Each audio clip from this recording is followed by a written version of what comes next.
And welcome to Impact 2024, our continuing conversation where we talk about all different types of topics in a safe environment where you can give out your opinions and you can listen to our views and give your views as well. And in order to do that, we ask that you type your questions and your comments into the comment section. So feel free, whether you are on Facebook, YouTube, or wherever, type it into the comment section. Type what you want to type. Say we're doing great, we're doing bad. Say I agree, I disagree. Give your questions, your comments. Participate in the process. For those of you who've been here before, y'all know how this works. For those who may be new, yeah, you're a part of the conversation. We always encourage you to be. I'm going to highlight something twice today before we start, and then of course at the end. But the Imani Christian Ministries, who brings this program to you, having a anniversary this Sunday coming up. This Sunday, they're coming up on the 5th. And as you see, you can watch it here on Facebook and YouTube, but you can also, if you're local, please feel free to come by. That is at 10 o'clock on Sunday here. So just want to remind you, that's our anniversary. That's the ministry's anniversary. So we just want to encourage everybody to come by. And as always, we hop into the topics. Now, it's often said since we've started, there's a lot of stuff going on. It seems like there's always a lot of stuff going on. And if you've been here the last couple of weeks, you know that there's a lot of stuff going on in the world. Of course, we were able to highlight Israel, Hamas,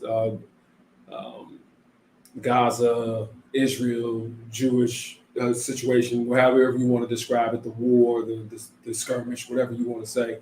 We were able to highlight the protests that were going on. Previously, we've been going into some of the situations in schools. We talked about what's going on in Texas. Of course, we always highlight some of the bigger, broader issues that are going on in the world, the election and other things like that. But this week, we're going to do something a little bit different. We're kind of going to piggyback off of what goes on Thursdays and Sunday. If you don't know, Thursdays are when we have Bible study, same place, Facebook and YouTube. Sundays, of course, we have worship, Facebook and YouTube at 10 o'clock. And one of the common themes that have been going on there is people knowing, and this is for people of faith, people who are Christians, people should know that you're a Christian, not be surprised. So for everybody sitting around and hanging out with your friends, and they be like, hey, so-and-so's a Christian. Everybody shouldn't be like, what? I would have never thought that. Not the way he be acting, And the reason I bring that up, because there is a story that connects with it, a news story that connects with it. The governor of South Dakota just wrote a book. And she wrote a book, and the book was supposed to be about hard choices, difficult choices, and things that she's done over the course of her life, and why she should be, she wanted to be Donald Trump's running mate, and why she should be selected, or why she's qualified to be a VP, or even in the future, maybe run to be president. And her book was about hard choices. And in the book, it highlighted a section. Where it talked about how she lived on a farm and she had hunting dogs. And she had this one particular puppy, 14-month puppy, who she was saying wasn't a good hunting dog and wasn't doing his job. And one day she put the dog in the car, drove over to her friend's house, and the dog jumped out of the car and started to attack the chickens. And as a result, she said that this dog was worthless as a hunting dog, and she took it back home, took it out to a gravel pit, and she shot and killed the dog. Now, if you're from the country, sometimes animals, sometimes they get out of line, especially if they've done something where they've attacked people or other animals, and then you're allowed to humanely euthanize them. Even as she talked, she was saying, well, the law says that you're allowed to do these things. Now, there was a big uproar. One, because you know how people love animals here in the United States. But to go a little deeper, there is some weirdness to it. One, it's a hunting dog. And so a hunting dog, which was trained to hunt birds, to go out here and as she hunted to get birds, quail, those type of things. The dog was actually doing what it was supposed to do. It attacked these chickens, which are birds, and started killing them. But the crux of the story is she put that in her book, and it showed how she thought she was showing how you make hard choices. And what for a lot of people were saying was, you took this little puppy that you couldn't train, and instead of trying to find another way for this thing to be, you decided to take a gun, boom, and shoot it. And then she described how she's not done that just this one time, but she also had a goat that kept going around and getting on each other's in there, and that she didn't really like. And she took that goat out to the same gravel pit and boom, shot that one too. But she had to shoot that one multiple times. And then back to the puppy. She wrote in her book that her daughter came home looking for the puppy, because it wasn't just a hunting puppy, it was also kind of like the house puppy as well, that they had named and everything like that.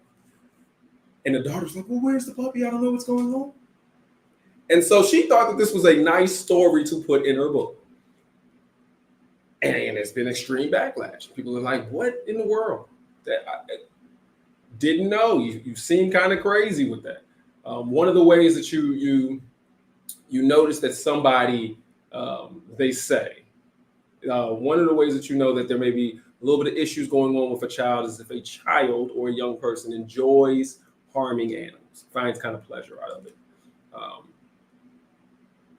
That's the way people were looking at it when they were looking at this lady in the book. And she was surprised. There's been a lot of backlash. But one of the things that people were saying was, this is who she is, and you shouldn't be surprised because of the way that she treats other human beings. You know, we're not going to go into the whole politics of who this lady is, but the way that she treats people and the way that she dismisses people, and then you look at the way that she dismissed animals, it was consistent. It was consistent across the board. There were some commonalities there. If you really don't care about feelings and other people's, and you're going to do, I guess, the hard choice or the aggressive choice, instead of trying to find a different way, or instead of trying to be a little bit compassionate. And so it was consistent. People were saying, they were horrified, but at the same time, it's on brand. It's who you are. I am surprised that you would put something like this in a book and try to tell the world that you shot your family dog. But it's consistent, and I'm not surprised that you did it. So as much as we all want to, sit back and be like, whoa, can't believe you did that. At the same time, you're like, whoa, I can believe you did that because that's consistent. Why is this? Why are we talking about this, and why is it important?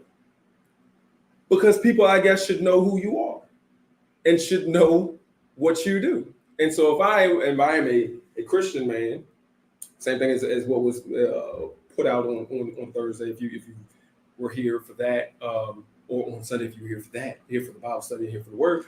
One of the things I think we need to be able to do is make sure that when we talk, or when people see us, or when we have our opinions and everything, that we're representing in a way that people are not going to be surprised and say, well, I thought you were a Christian, or I'm surprised you're a Christian based on what you're saying. It relates to everything we've talked about the past couple of weeks. But for the people who've come on, for the opinions that I've espoused, for the opinions that you have espoused by writing in, are we being consistent? Is our consistency there? The comments. So we know that she will do what she will do if people do not fulfill their purpose according to her expectations. Exactly. She was on. We know what she would do. That dog did not do what it was supposed to do, and so she put it down. And here was the interesting part from the Humane Society in South Dakota. The first, they acknowledged, look, what she did was legal, but they acknowledged that just because a dog, an animal, is supposed to be bred for this particular purpose, all of them are not going to do that. They don't sign up for that. This may have been a hunting dog by breed, but it wasn't a hunting dog by temperament. That wasn't the kind of job that this particular dog wanted to do. And when you look at people, that comes into the same situation. And so if you can't understand that, And I know we're kind of drawing some big parallels there. You're like, oh man, that was a pet man. She's whatever. No, if you can't understand that on that particular level when it comes to animals, or that it may not, the purpose that you may have signed it up for may not be what it does, then maybe you don't understand that with people either. And I think that's a hard thing. Like, people don't always do what you want them to do. And we all know it. You see somebody, they come from a family full of a military family, people full of a military, and you have one person that comes out and they just like, nah, I can't do that. Or you have a family full of doctors, and then you have one of the children or brothers or something like that who comes out and they faint at the sight of blood. Well, there ain't gonna be no doctor, you know. And so we can't get all bent out of shape over some things like that. And I think that that's what she exhibited. But in the same vein, in the same concept, I think that, you know, the way that we look at stories, all of these stories and everything like that, are we consistent? Is somebody going to be surprised at your answer? And so when we look at Gaza, and we look at Hamas, and we look at Israel, and we look at Jews, and we look at everything that's going on with that situation, and we've had people come on here, what is the answer? Whatever answer we give, at the end of the day, are people going to sit back and be like, oh, I'm surprised, I thought you were a Christian. You know, and because that's been a struggle with a lot of folks. Because they're sitting back here like, man, you know, Israel is doing such and such to all of these innocent people. Man, they getting revenge, man. Let them do what they're going to do. I think most people will be surprised if you heard that as a Christian. Or if you sit back and you be like, man, Hamas did all this crazy stuff. You should just let them slide. Like, you know, no big deal. I would be surprised in the sense of not having compassion for the other side as a Christian. There's a balance in the middle there. Or when we're looking at some of these other situations, when we're talking about, and here goes a sticky one that the Supreme Court has been going through, and they've been dealing with issues of abortion. And then you got some people on one side who are just staunchly anti-abortion, and then you had other people on this other side. And the issue that they're dealing with right now is, all right, you want to stop abortion, but the way that you set these laws up, you're making women in the United States, pregnant women in the United States, less safe, because there's hesitation in the emergency rooms, there's hesitation in the doctor's offices, and women are losing their ability to, because of miscarriages and other situations that go on, they're losing their ability to have children in the future, or their lives are in danger because of the hesitation, because the doctors don't want to get sued because of some of the abortion issues. And so when we're looking at this, and we're saying, well, where's the compassion? You may want to do one thing when it comes to abortion and whatnot, but then you have to have compassion for the women whose lives are being affected or are in danger, and women's health and things like that. And so the question then, it comes back to, all right, I would be shocked, me personally, if somebody came in here and said, yes, I'm against abortion. But what about the women who are having miscarriages where they need to, or not even a miscarriage? What happens to the women whose lives are necessarily in danger, but not in danger at the moment? And that's sometimes the question. A lot of these laws say you can have an abortion only when the life of the mother is in danger. Well, if the life of the mother isn't in danger immediately, but it'll happen in maybe like a month, they're saying, no, you can't do anything.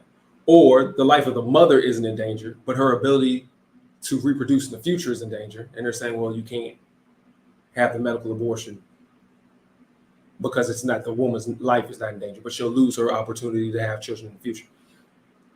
And the person who says, and the people who say, well, I'm anti-abortion, so I don't care. Where's your compassion? Where's your humanity? What are we doing here?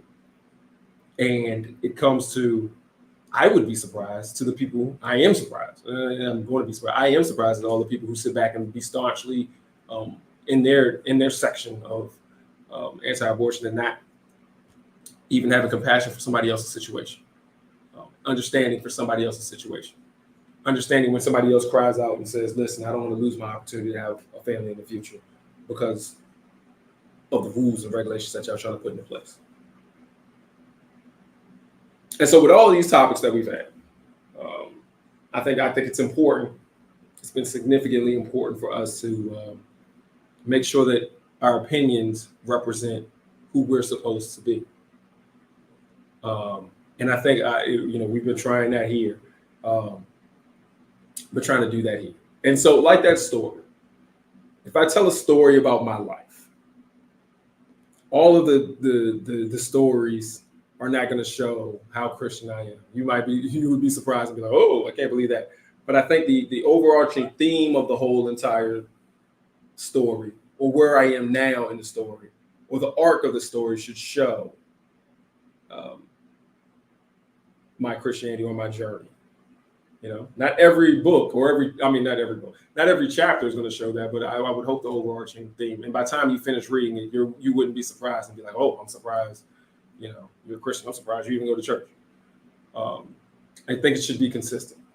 So back to the governor of South Dakota, as much as people are in disagreement with what she wrote in her book, there have been many people who sat back and said, she kept it consistent. She's keeping it right on brain, right where she's at. And we shouldn't be surprised. And I think that's what all of us should be. We should be consistent. We really should be consistent. And keep it all on the table and keep it all in the truth. The South Dakota governor, I've heard some things that she said, and she's absolutely crazy. But it seems like she's keeping it as they said, as we always said back in the day. She's keeping it real. She's keeping it 100. And so, on a certain level, I can appreciate that. Still think you're crazy and don't agree with most things that you say, but at least you're keeping it honest, and at least you're keeping it 100 and authentic. And at least I can sit back and say, I know who you are. And so I would hope that all of us strive to be like that now, so that people know who we are. Not who you were, but who we are. And so I think that's a consistent message that we've been trying to put across here, even with our comments, so that we can talk through and know who we are. And so sometimes we'll say some things like, such and such, I feel such and such way. And people can say, well, you know what, that's not really consistent with the word. And then we can wrestle with it and think through it, and then get to the point of where we are consistently representing our faith correctly and consistently representing who we are, our family, and everything like that correctly. But that consistency of representing who we are, I think that's what we've been trying to do. And that's honestly, that's what we've been trying to do throughout this journey and this conversations that we've been having. And so, I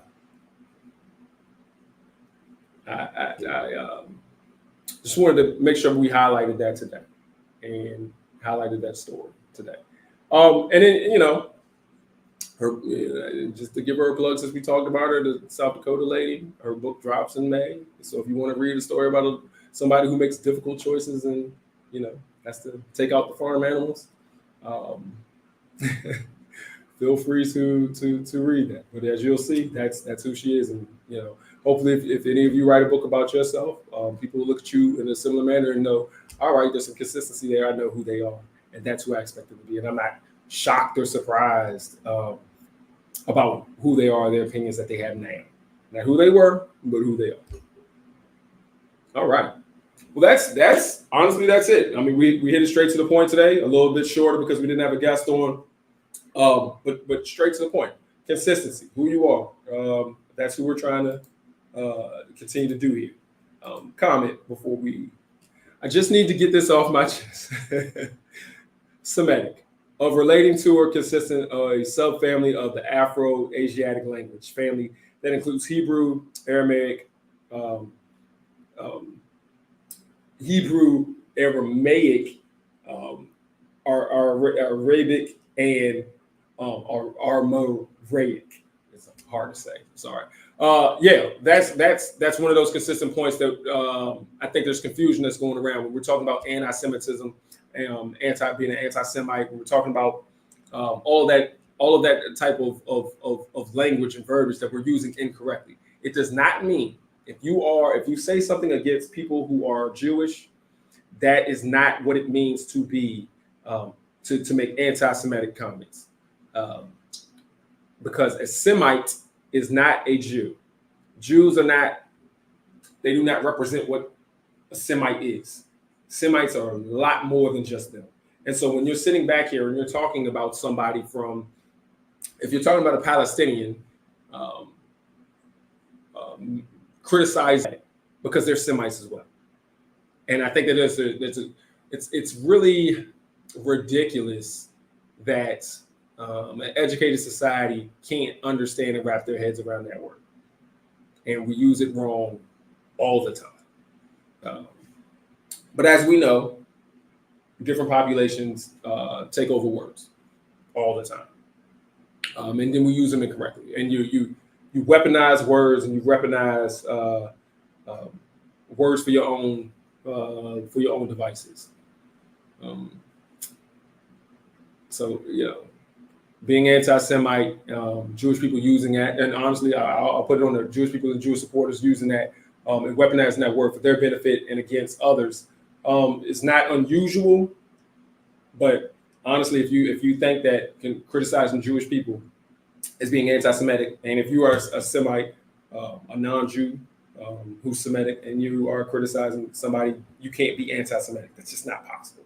And if you're believing that, or you're in that boat, you probably should do a little bit of research and just don't be wrong. Don't get on board with something that's not true.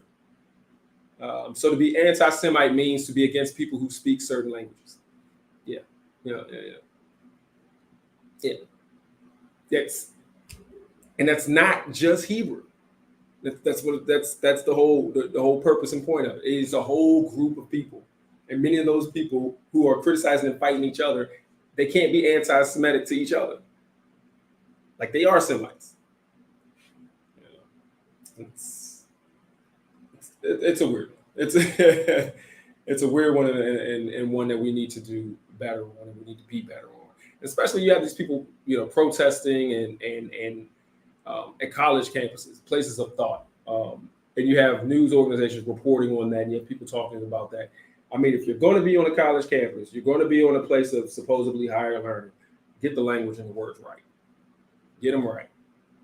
Get the themes and the concepts right and correct. And so, yeah. But again, they're not the only ones. They're not the only ones. We use it across the board. Homophobic is one. That's another one that we use. If you disagree with a concept, that does not mean that you're homophobic. If you disagree with something in the LGBTQ plus group, you could be anti-LGBTQ plus. It doesn't mean you're homophobic, but we've taken that word and we use that word, we weaponize that word for purposes. And so, we got to be, we're going to be honest with our language, and we're going to be honest with the way that we talk. I think we don't need to participate in that. And when I say that, that's just everybody else. If we see people using anti-Semitism wrong, anti-Semitic wrong, we don't need to participate in that language. If we see people using words incorrectly, homophobic, you call it everybody homophobic, we don't need to participate in that process. Use the correct language, use the correct words, because you're not being productive. You can still say all the same things that you want to say, or you can criticize the people that you want to criticize for their differing opinions the same way. Let's just use the correct language. Let's be honest. Let's be honest with our words. And so I appreciate those comments because it's rampant. It's ridiculous the way we do that with anti-Semitism, Semitic, all of that. The lack of understanding and knowledge about that is it's crazy. All right. As I said, I was going to highlight it again at the end. May 4th.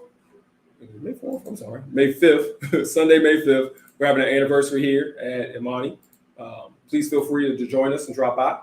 If you cannot drop by, then join us on Facebook and YouTube.